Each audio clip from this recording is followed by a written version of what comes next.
Alrighty. Well, hello everyone. I am Brooke Johnson, the Director of Client Success at the Proxy Agency and today's webinar manager. Welcome to today's webinar, CRM as a Growth Strategy, Turning Data into Business Development Success, featuring our amazing speaker today, Chris Fritsch. I'm very excited for today's session, but before we get started, just a few housekeeping rules. Everyone should be muted when they enter, but feel free to submit any questions, comments in the chat. We do encourage engagement. We have the Q&A open as well as the chat box. Also, this session will be recorded as well, and we will share it with all of you after, and it'll be on demand. But I'm thrilled to hand it over to Chris Fritsch. So take it away, Chris. Thanks, Brooke. And thanks for Mike and everybody who helped us put all this together. Wow, we've got had a tremendous response to this webinar. I think, in part because CRM is such a hot topic. And we've also got a little bit of a broader audience today. And that could contribute as well. So in case you haven't heard the news, the Clients First team has joined Harbor. And I've reached out to a lot of you to say, to just kind of talk about what was going on, and just to tell everybody, all about the excitement. And the interesting thing, we're really familiar with Harbor. We've known them for years. We've worked together and collaborated with them on projects. But the biggest question that I got is they've got a huge depth of knowledge and experience throughout the law firm, but not as much on the BD and marketing side, which is what made it such a great fit for us to come together like this. But the biggest question I got was sort of, we're not familiar with Harbor. Can you share some information? And so, for any of you who are interested today, Harbor is 800 people plus now with us on board. And they're much like the Clients First team, strategists, specialists, consultants, technologists, whose real goal is to help law firms succeed. They've got a lot of consulting and technology resources and insights. They do a lot of work with data, just like we do. And their whole goal is to drive change, accelerate initiatives, and increase effectiveness and basically succeed. So they've got decades of collective experience. You might have met many of them in other organizations that sort of came together to form Harbor. And we're really thrilled to be part of the team. The good news is they are independent, they're vendor neutral and client focused just like us, and they have the same belief in providing the superlative clients first service. So that will absolutely continue. And then on top of that, who really is going to be the beneficiary of this is our clients. We're going to, we're going to have a much broader bench with expertise and experience in new areas with new technologies. They have entire teams dedicated to integrations, to AI, to automation, experience and proposal. So, places that we didn't really have a lot of knowledge and experience, now we do. So we'll be able to help all the way across the MarTech stack for more and more of our clients. We're just absolutely thrilled. So in case any of you, had any curiosity, my new title, I was the founder and a CRM success consultant and president of Clients First. And my new role, I'm the VP of Marketing Technologies for Harbor. And what does that mean? Well, that means I'm going to be doing a lot of the things that I always did. I'm going to be sort of the voice and face of the BD and Marketing Technologies team. I'll be speaking, writing. I hope I'll see all of you at LMA. Haven't missed one since 2001, and I'm certainly not going to stop now. Not going to miss this year. I've spent 20 years working together with literally hundreds of top firms, and going to be doing the same exact things, doing all of my consulting, CRM success assessments, working together on data projects, and doing a lot of speaking and writing and all the things that I've always done, and business development as well. We've got to focus on that because that's sort of one of our topics today. All right. Well, let's jump in. What are we going to talk about today? Well, y'all may be familiar. We did a CRM success survey earlier in the year with the wonderful assistance of our proxy pals. And we're going to share some information from that, but also a lot of the insights and some strategies that are derived from that work to really talk through how to best succeed. And we're going to talk a little bit about CRM as a strategy, not just a technology. We've got to really start thinking about CRM in new ways and give you some ideas, hopefully, to do that and to be more successful. And again, if you do run into questions, feel free to put them in the chats and throughout the uh, discussion today. Brooke will share some of those, and we'll hopefully get all your questions answered. All right, so the state of CRM, right? Gartner loves to say CRM fails 70% of the time because, of course, that the headlines sell research. But reality is what that means is it doesn't fail. It fails to meet expectations. And what does that mean? Well, it often means the expectations are wrong, and that's what we need to think about. But it also means that CRM over the years has been what everybody tends to call a glorified Rolodex. Um, and I've said to lots of senior professionals throughout law firms, if you do no more than that with CRM, it pays for itself. It's not easy to do contact and list management in a law firm. Anybody who thinks it is probably hasn't worked in one. So if you do no more than that, and many firms, that's where they start, and there's nothing wrong with that. It pays for itself. The rest of it is gravy.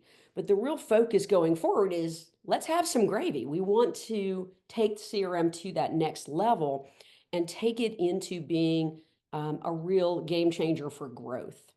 Because as a glorified Rolodex, and for a lot of us, if you're trying to roll out the glorified Rolodex, often the expectations of the partnership are that it's going to do something more than that. And so if that happens and they consider it a failure, then it wastes a lot of time, money, resources. And if you're the marketing professional and the BD professional, your credibility. So we want it to be something more. So why does it not meet expectations? Well, there's a lot of challenges. Sometimes law firm leadership's not on board. You don't have your champions in place. Sometimes there isn't an adequate strategy in place. A lot of firms go and buy the technology without really assessing the needs and getting buy-in from key user groups and dedicating the money and the time and the human resources that are necessary to succeed. A big part of it is data quality. I spent the last year interviewing, I think, 100 plus attorneys all over the world for some of the top 10 firms in the country. And if I talk to 100 of them, 99 of them don't use the CRM. But that doesn't mean they're not really using the CRM. There are just other ways to get value out. And we'll talk a little bit about that. But again, a lot of times it's just that the expectations are wrong when it fails. And so we're going to talk today about how you can go in with the right expectations so you don't fail, you succeed right out of the gate. And then, of course, we do have adoption, right? That's always been an issue. Why is it that we struggle in law firms more than in consulting, more than in accounting, more than outside of professional services? We tend to have challenges. And why is that? Mike on our marketing team one time, heard me say this and has created some great graphics around it. One of the managing partners at a firm who's really smart said, trying to get technology adoption in law firms like herding cats. And I said, it's actually different. It's worse because we're herding really, really smart cats with opposable thumbs who can open the door and pick up their iPhone at any time. Right. So this is part of the issue. And as a recovering attorney, I'm allowed to say these things because I'm part of the group. Sometimes the lawyers are hesitant to share. We're seeing less of that now over the years. Again, I've been doing this a while. There was a lot more of the kind of my contact mentality many years ago than there is now. If anything, there's actually less contacts now. They're not maintaining contacts like they used to. Back in the day, we'd implement a CRM and you could get their attention. You could get them to sit in a training class and learn how to push buttons. You could get them to buy the system and, sort of not be completely unhappy if it wasn't doing everything they expected. But I think over a period of time, The lawyers have gotten busier than ever. They're billing higher rates than ever, and they have less time and less patience than ever, for technology or other things, systems that are not really meeting their needs and providing value and ROI. Um, and of course, we're very skeptical, right? Everything, we're going to find fault with everything. And frankly, we argue just for sport. It's part of our day. And of course, fiercely independent is also a characteristic. So hence we have issues with adoption.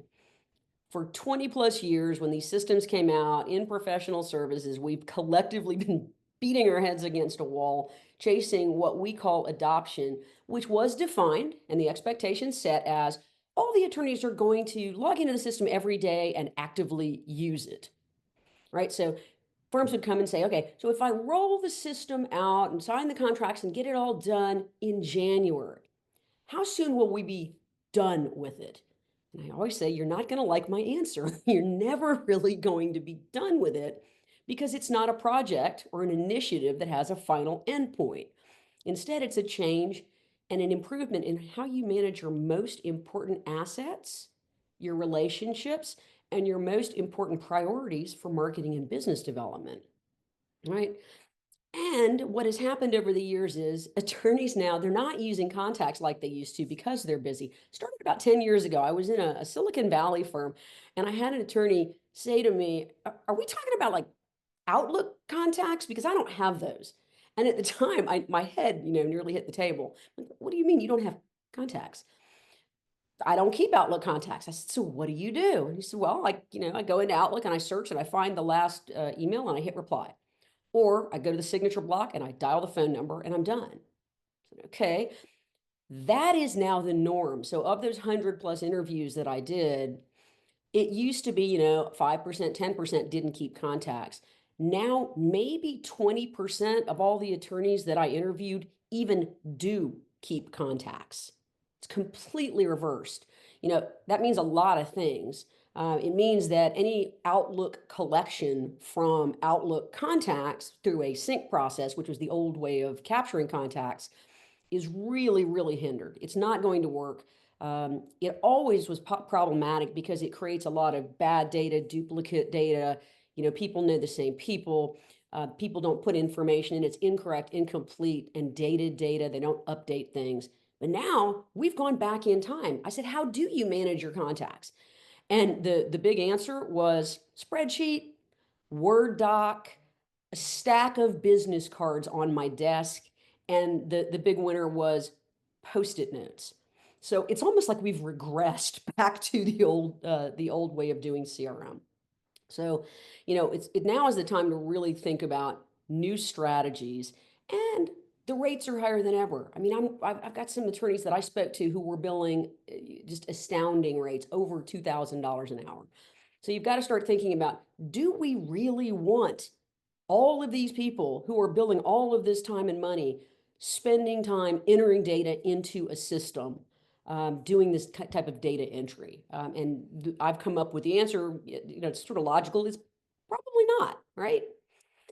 In addition, that data problem has just exploded as well. We're wasting thousands and thousands of hours and dollars collectively, probably millions of dollars if you think about all law firms. Data is everywhere. We're generating, we're analyzing, it's in every different system. Because we've got all these new systems, we're doing duplicative data entry. We've got data, again, that's incomplete, that we don't have the information that we need. We're putting it in 3 different systems. That all reduces adoption, right? And there's no magic bullet. We wish that there was. There's some automation that's helped us get better with it, but there's no magic bullet. Of the firms that I talked to in the last year, helping them, and again, last year we typically are helping 4 or 5 firms at a time select a new CRM system. Most firms now have it, so it's not a lot of firms looking for their first system like it used to be. But it was triple. There were times we were helping 15 firms at a time select new CRM technology. And it's because of the options for automation as well as the new options. They want to be able to do data quality, and they want to get to the cloud and have, faster, more efficient technology. I had a firm that said, Look, if we left this office, those boxes in the cabinet, the servers, we're going to leave them here. Everything, forever we didn't go to the cloud. It was like, never, never, never, we're not doing this. And overnight it became, we want to be cloud only. So, things take time, but when they change fast. So, what's the good news in all of this? Well, the good news is that success is possible. And we're going to talk about success in, sort of keeping the trains running. I like to think of success with CRM as both macro and micro. So macro is we've got to keep the trains running. And what do I mean by that? Well, we've got to be able to capture contacts. We've got to be able to do lists, manage events and webinars and all of the things that we do, as an attorney. If we can't share our collective experience and expertise of our firm and information on changes in the law and regulations, it makes it really challenging to develop business. So we've got to be able to do that. And sort of that's like the 101 of CRM. That's why most firms get it. And again, that's why if you do that, if that's all you do, the system does pay for itself. But now we also want to think of it as micro. And that's where do we get the attorney value out of this system? And that's a completely different strategy. You can use lots of information to capture the contacts, but really, how are we going to get the attorneys to feel like they're getting value? It's very micro. It's not firm-wide. It's small groups and sometimes even individual attorneys. And we'll talk a little bit more about that. But the good news is success really is possible. We do if we can enhance communications and events, increase efficiency, save everybody time, help to expand relationships and increase firm revenue. That's where we take it to that next level of business development. And then we're going to get real returns on all this technology, these MarTech investments that our firms are making. And what is that, that R in ROI? Well, CRM is really good at putting that R in ROI. When you get real results, it will help you retain your existing clients and retain your attorneys who want to do interesting work and work with, bigger and more interesting types of projects. Of course, it's going to help retain new clients and generate more revenue. And then we want to reduce redundant processes. Holy alliteration, Batman, we've got a lot of R's in this slide. We're going to help assess risks with current clients, recruit key laterals, and then we're going to provide reports to enhance our BD efforts and help us find the right targets, and of course, expand relationships with those targets. And so that's where CRM really can shine as a growth tool. There are the marketing and BD and the list generation and the contacts, that's great. But where are we going to take it to that next level? And so all of these things, I don't need to read the entire slide. And by the way, all these slides, the presentation's recorded. We're going to share the slides along with a lot of resources that we'll provide to you after as well to help you be more successful. But it's going to provide data for strategic decision making. That's not something that was a 101 that we've ever done in the past. There's a lot of stuff that is part of 101 and sort of crosses over like, hey, we can also be managing our alumni program. That's really focused on BD, but it has a lot of the same features and functions as, dealing with event attendance, dealing with list management. We're going to be able to support client teams, which is really important to certain sets of firms. We're going to be able to focus more on industry targeting. So again, a lot of that is, sort of the keeping the trains running and being able to focus on an industry, but taking it to that next level and building practices around it and targeting and segmenting audiences around that is that whole second level. And so nobody's just in one area. It's an evolving path that people are on, taking CRM to that next level. And there's a lot of things here. CRM can do 1,000 things, but the problem is it shouldn't do 1,000 things. It should do 3. But those 3, you really have to think about them, and they're different for different firms, and they're different for groups within the firm, and often for even individuals. So you've got to start thinking from the macro down to the micro. All right. The other thing that, a lot of these new systems have great tools for bringing in data, analyzing data, identifying sort of white space opportunities. So if you're not familiar with that concept, that is, you know, basically, if you pictured a grid and across the top are the firm's practices and down the side are your clients, there would be, ideally through an integration with your time and billing system, little dollar amounts in the boxes where you're serving a certain client with a certain group. And there would be nothing, which is white space or, dollar sign green space, in those boxes where we're not currently supporting them. And that's, the opportunity, to reach out and try to ideally cross sell. More than ever now, too, we're seeing firms finally put, a toe in the pipeline area. So accounting firms, consulting firms, and pretty much everybody else in the world uh, buys a CRM to track their business development or sales pipeline, which, if you're not currently using this at the firm, many firms, it lives right now. If at all, it's in a spreadsheet. And actually it's in, if you have 30 practices, it's in 30 spreadsheets. In other organizations, it rolls up. It's a central system that everyone uses and has accountability for, and the information is shared to help with budgeting and planning, and moving forward with the firm's growth strategy. In firms now, people are asking for pipelines, but we're not seeing anywhere near enough firm-wide centralized pipeline tracking and sharing of information. But all these new systems have that ability. And so you get it, you don't typically pay extra for it. And so you have it, even if you want to start using it with a single group, that's certainly an option that some of these systems have. Um, and then a lot of other things, firms really, really want to track activities. If you ask attorneys, is it a good thing or would it be something that we really want to do to be able to know sort of who's doing what with whom? Absolutely. Well, then you're like, okay, how do we get that data? Where is that data? And we were in a meeting with a client, and the managing partner said to one of the attorneys, well, John, I know you want that data, but how is it going to? He's like, well, I just want to get it in there as long as I don't actually have to do anything. Can I have my secretary do it? Can we do something else? I'm like, well, John, where is the data right now? It's like, well, oh, it's in my head. Okay, well, that's going to be a problem, John.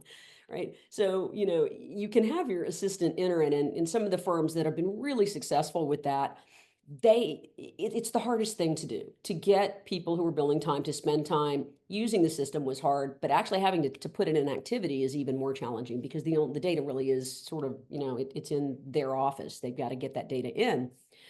Firms, and everybody wants it. So I'll tell you, there's some firms that have been successful with it. And the way you get that to work, it takes sort of firm-wide working together, leadership from the top, the ability to almost, I don't know, persuade, because we don't really do much about mandating in law firms. That's sort of a challenge for us, that whole fiercely independent attorney thing. But some of these firms have created activity reports that go out to the entire firm daily or weekly. And if your information is not in there, either it's conspicuously missing and people will notice that it's not there, or you have to do it to get reimbursed for expenses. So either of those works. So, in a law firm, peer pressure is always a really good motivator. So, just some ideas if you want to be able to track activities, that's one way to do it. Also being able to take that activity data and sort of highlight key attorneys who are doing great things, and other attorneys will come to the office and say, well, I did a great thing. Why isn't my great thing in there? Well, you have to tell us about it to get it in there. And that will actually get them motivated. I've seen firms do contests with this sort of thing. One key tip from a really smart firm, if you're going to do contests to get adoption, to get activities entered, to get contacts, to get data cleaned, one firm said to me they did an office-wide and a practice group-wide competition.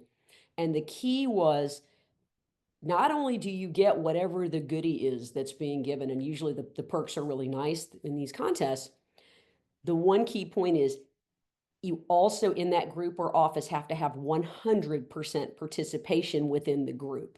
Talk about peer pressure. That works. The other attorneys will get them to do whatever needs to be done so they can all get, whatever the great gift is. So the other thing, I ask these attorneys, what are you doing now to make sure that you're not dropping the BD balls, right? How are you making sure that you that you follow up effectively, that you, reach out when you're supposed to, that you don't drop those balls? Almost across the board, the answer is like, how are you doing this? And the answer is not very well. It's in my head. We're back to post-it note time again. So these systems have activities that you can enter and reminders for follow-up, to make this easier. So, these are all great tools. And, the ability to do things like identify relationships for business development, that who knows who, to identify the experience and expertise in the firm, that who knows what. This is the basis of our business. You need to be able to do that. And then, of course, you need to be able to track it. So, and a lot of what we're hearing too that's new, and some of these new systems are able to do that, is we want to be able to track ROI on our events, on the tickets, on the sponsorships. And, it's obvious why. I worked with probably, I think it was a top 10 firm a while back, and we were just chatting about the tickets. And I said, she said, "Oh, we did a great job. We're no longer doing any tickets. I think they had Bulls courtside seats, and that's all they kept."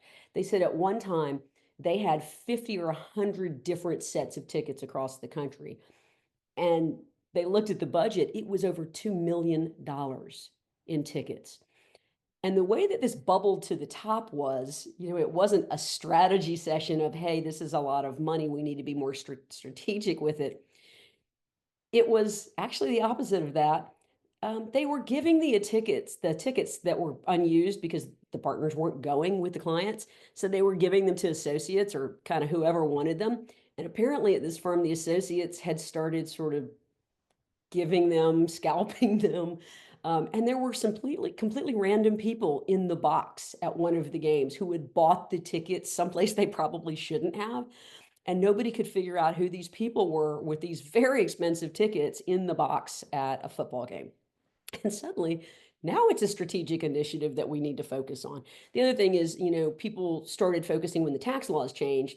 Suddenly, the deductibility of things like entertainment and events isn't as much as it was. So suddenly, now we want to be able to track this. So ticketing and ROI has become a bigger deal. And for the marketing and BD team, you want to be able to demonstrate your value to the firm. You want to be able to proactively identify leads and take them to the attorneys. That's the real value as well. So, we want to be able to identify those opportunities and be proactive about that instead of just being reactive. And that takes, all of our jobs to the next level. So there's some really good tools that help us do this. Automation of data capture through ERM, if you're not familiar, that is enterprise relationship management. And that is a tool that has become even more sophisticated over time. It started off being able to sort of monitor traffic on the Exchange server to identify who knows who relationships, whereas the old CRM, if you had a contact in your Outlook and you played nicely in the sandbox and shared your contacts, and you went through them from time to time and did all this work, you'd be shown as knowing somebody. But when we talk to attorneys, one of their biggest frustrations is people come to me and want to know, how do I know this person? I have no idea who they are. I have 5,000 contacts. Some of them were 20 years old. I don't know everybody in my Outlook anymore. So with ERM, it's using as a proxy for the relationship. How many times are we, talking back and forth via email? It's not going to be perfect. It might show that an associate has a really strong relationship, where a partner who might be talking to the person on the phone, it wouldn't capture that relationship. So you have to, take everything with a grain of salt and explain it. There's some training around it, but it's a great tool.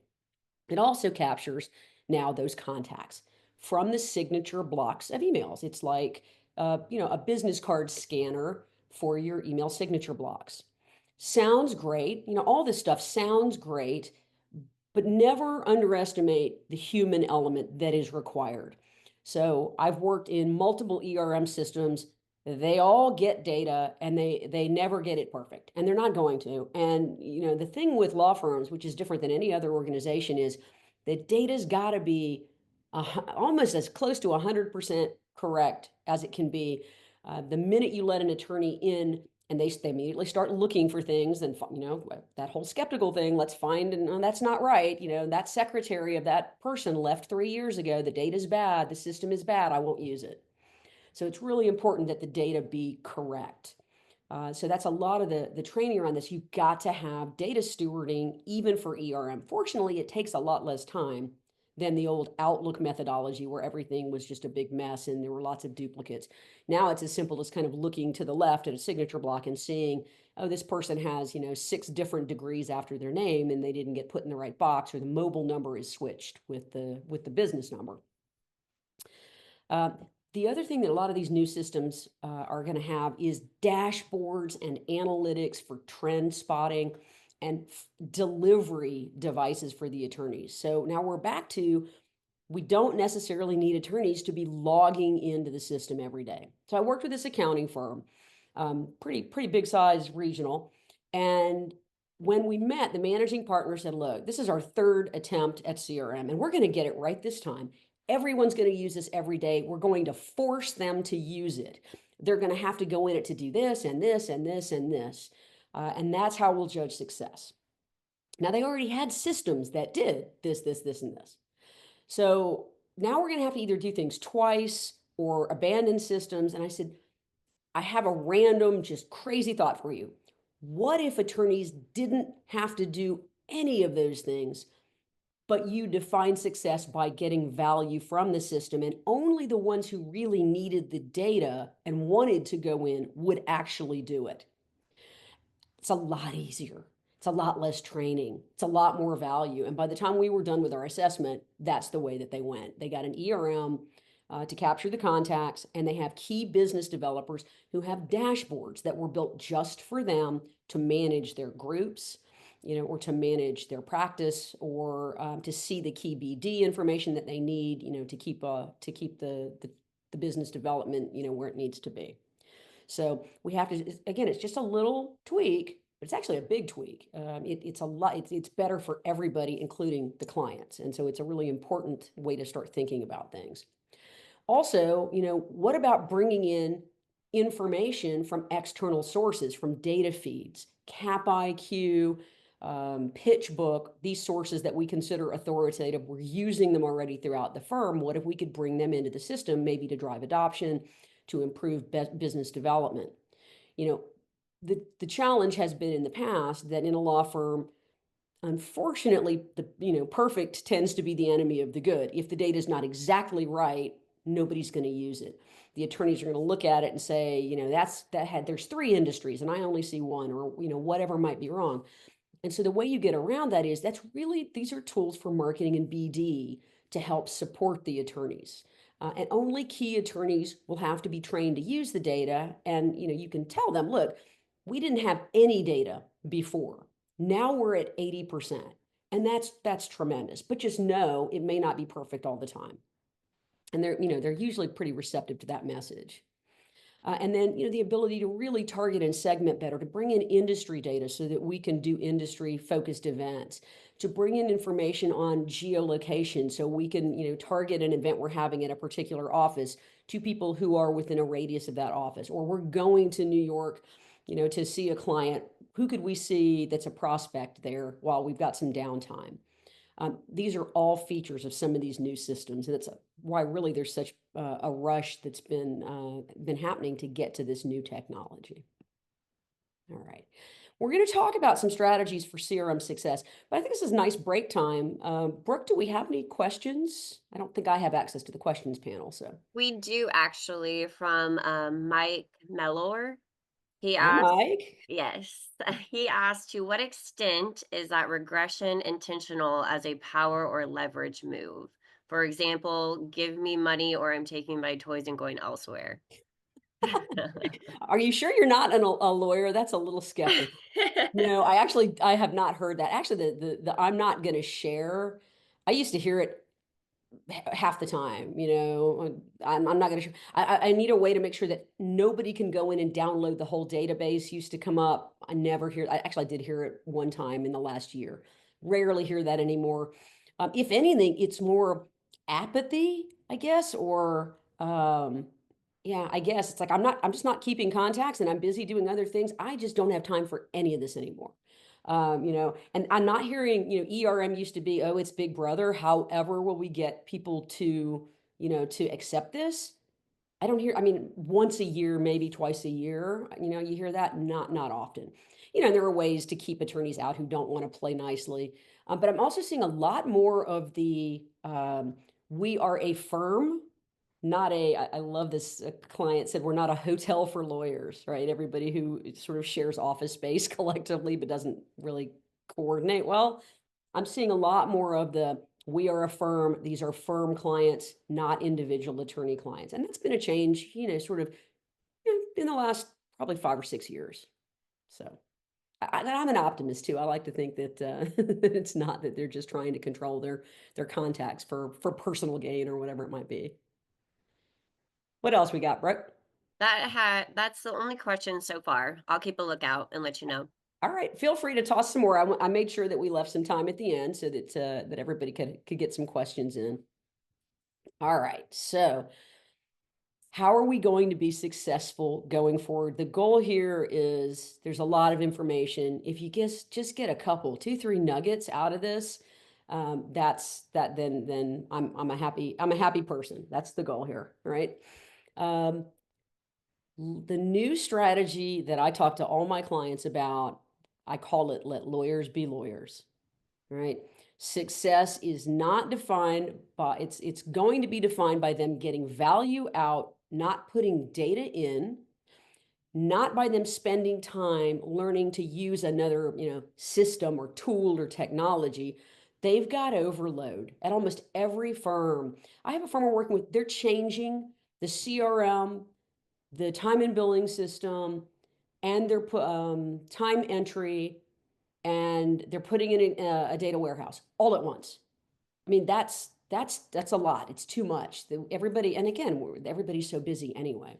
Um, you know, less time with technology is more time with clients, right? And it's more revenue. It's happier clients, right? So the tool needs to save attorney time and not take up their time. There shouldn't be sitting in training classes, more training classes. That whole fire hose training when a new person comes in the door, when you bring in the lateral and they spend 2 or 3 solid days of back-to-back tech training. They don't remember any of it. Why, how could you? Right? And they're thinking about, trying to get their work done and they're being pulled out for 3 days for training. The training should be just in time training. One group has a project that they need done and they, like an event. Now's a good time to go train that group's assistants on managing a list. Lots of things you can do like that. One group is really focused on tracking activities. Really prominent firm, top 1 or 2, they focus on activities, but in that one group only. And it's a huge, tremendous, and lucrative group for that firm. When we did the training there, it had nothing to do with list management. It had to do with entering activities. We built out specific reports to track those activities, and that's what the training was about. But then the next group was trained completely differently. And the other thing that this can do is when the tool is saving us time and providing us new insights, I had a firm say to me, we provide the highest level of our marketing and BD department provide the highest level of white glove service for our attorneys. And I said to myself, yeah, that's pretty much every law firm that we work with, right? That's what we do. We work like the lawyers work, sometimes as many hours. But we're really trying to take the data and the insights from the CRM and have our marketing and our BD teams face to face with the lawyers sharing that information, creating dashboards for them, coming to them proactively with leads. That's where we want to take this to. And the other important thing that really is a focus and a new strategy is to stop thinking of CRM as a tool or a system or a technology, but CRM is client relationship management. It should be a strategy. This is something that Barry Solomon and I used to sit around and talk about. That CRM is only one piece of the puzzle. It used to be the biggest piece, but now there are a lot of pieces. And of course, that means escalating data and all of that. But realistically, now there's a whole stack of technology. to the point where, I'm working with a very large firm that we're trying to figure out where should the integration points be. For most firms, there's an integration that they want to be able to do with time and billing. Well, this particular firm, they put in foundation experience first before they redid their CRM, which, I mean, they did a great job. It was an amazing project and people love it and it's working.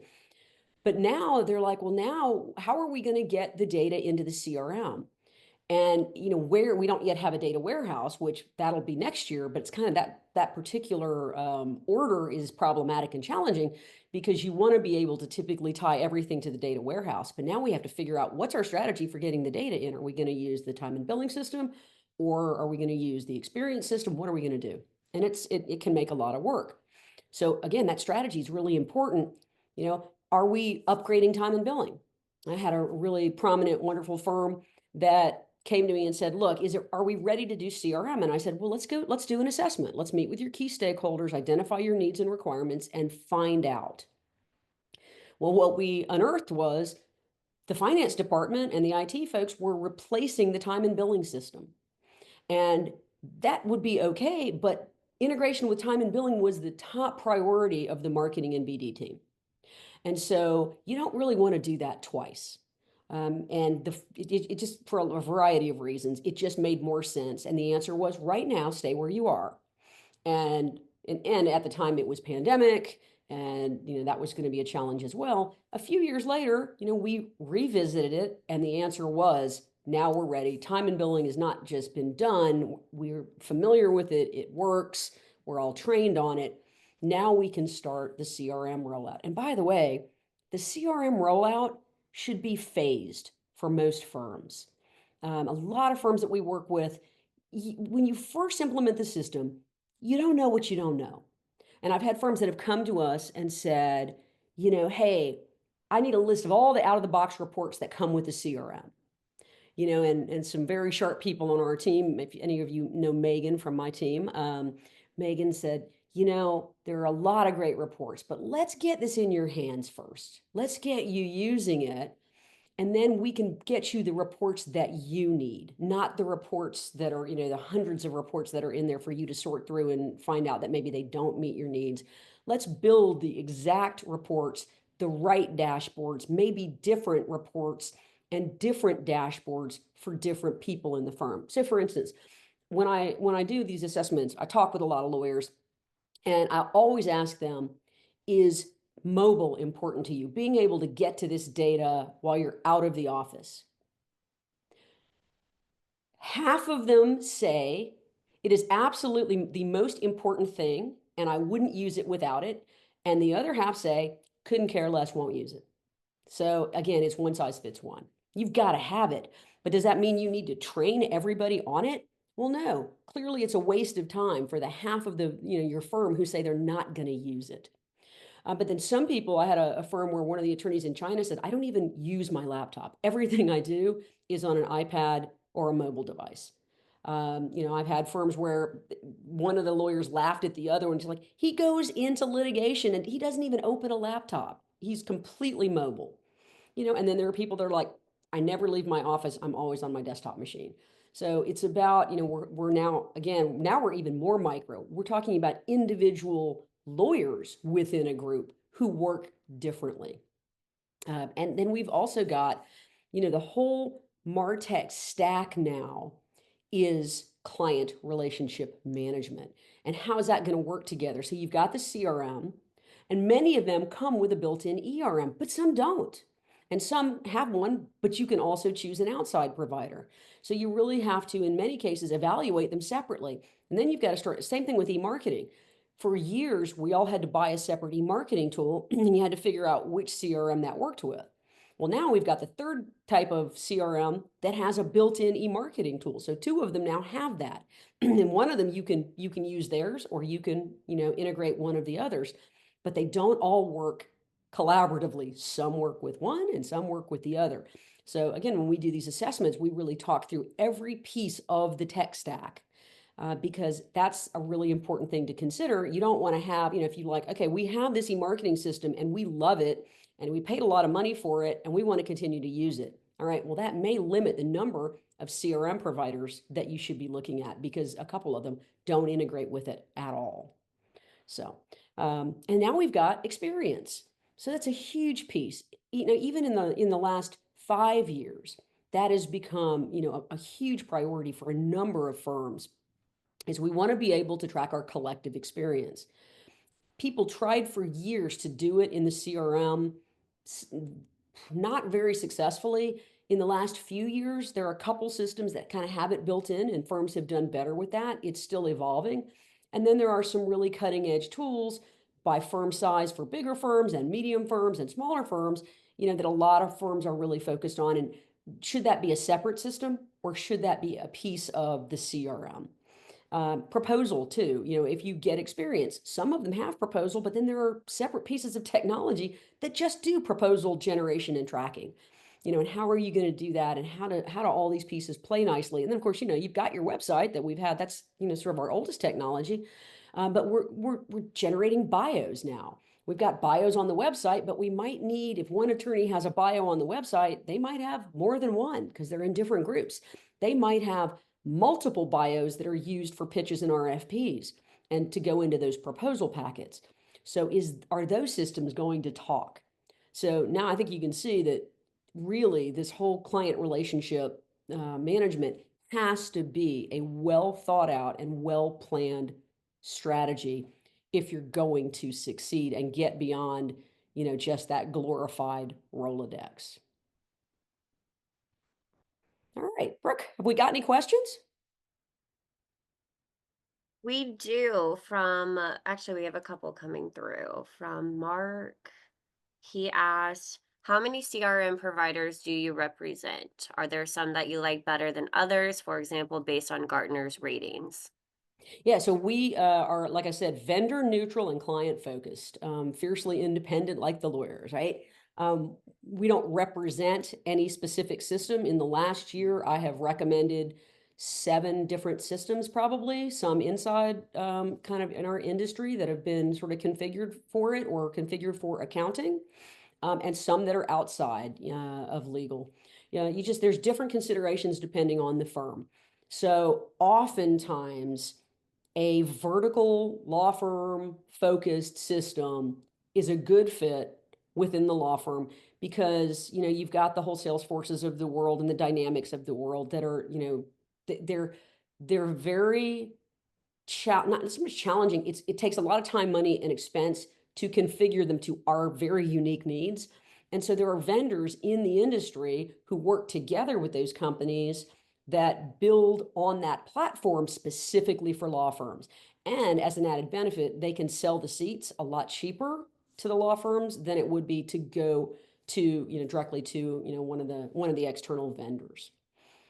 So there's a lot of different options to think about. And, outside of legal, they don't integrate necessarily with our time and billing systems. And, most of the firms we work with use one or two or maybe 3 time and billing systems. If you go to an external vendor, they will not even have heard, many of them, of our systems. And so you're a beta, you're reinventing the wheel with that integration. So it's going to take time. It's going to take longer than you thought. It's going to cost more than you thought. And some of these firms that do this, don't get me wrong, there are some firms that have been successful going down that route, but they're very large firms, most of them. And they have spent, some of the firms we worked with, between $2 and $5 million to get the system where they need it to be. Unusual that you're not going to spend, more than a couple $100,000 just to get it, sort of configured to exactly what we're used to in our industry. But that's what the lawyers are used to. So, but those are great systems too. But oftentimes the vertically focused systems are going to be a little better. Did I get the whole question, Brooke? Is there a second part? Yes, you did. And we have another question from Linda Thompson.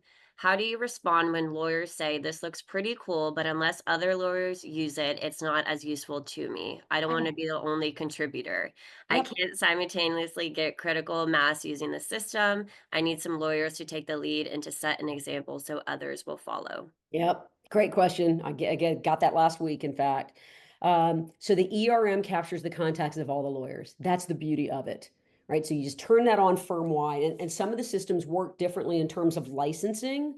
So that's also important when assessing systems, is to understand, we had a big firm that we worked with a little while ago, and we got the three different providers they were looking at to share the pricing information. Well, one of them prices differently and charges for seats. Another prices based on attorneys. They're, more law firm focused. Well, all the assistants need access, but the vendor that was outside of legal didn't account for that.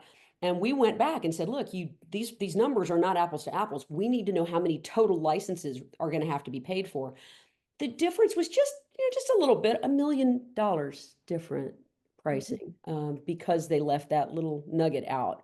So, that's why these assessments are really important too, because you got to know which integrations. We had a vendor that left off a $40,000 integration. Well, their pricing was great, and it's because they left out a key piece.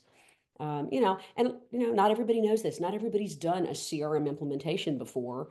I think we've done 300 of them, helped firms with about 300 of them. And so we've kind of seen it all. So that's why our goal is to definitely be a resource.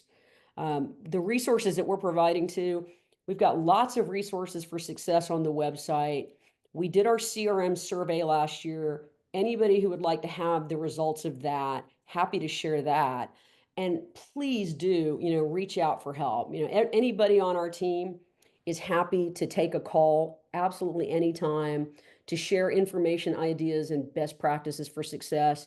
The beauty of our combination with Harbor is now we've got people who have tons of experience in experience, tons of experience with proposals, data warehouses. We've got people that actually do implement some of the non-law firm specific as well as the law firm CRM systems, but not just implement, but also share best practices that are really important, because there are a lot of different ways that you can configure and set up a CRM, but there's only one right way for your firm. And it takes, the providers of these systems, they are tremendous and great at building, selling, and installing software, but not quite as good at really getting to know the firm and the firm's unique needs, the unique attorney needs and requirements. And so that's where we come in, because our ultimate goal really is to help our clients succeed with this technology. Brooke, what other questions you got for me? And by the way, in case you all haven't seen this before, if you take your camera and hit this little QR code, you can connect with me on LinkedIn, and makes it a lot easier to get in touch with me. But you've also got all of my contact information here, so feel free to reach out any which way you please. It looks like that was all the questions for today. We've gone ahead and added the resources page and the chat as well. So if you want to download the CRM success survey results, please do so. But other than that, I think we can give everybody some time back into their day. Oh, wait, we have one more question from Kelly Fox that just came through. This isn't a question. I just wanted to compliment Chris and her team. They have been tremendously helpful to our firm as we implement and customize our CRM. Oh, thank you. All the Thank you. love. Well, hey, that's a great note to end on. That is a great way You to made end my day. it. Beautiful. Well, we will go ahead. We will send out this recording to everyone after, but we will give everyone time back for their day. But I hope everyone has a good rest of their day. And please, yes, reach out to Chris for any questions, comments, concerns. She's here to help. And hope Thank to you, see all everyone. of you at Thanks, LMA Chris. in DC.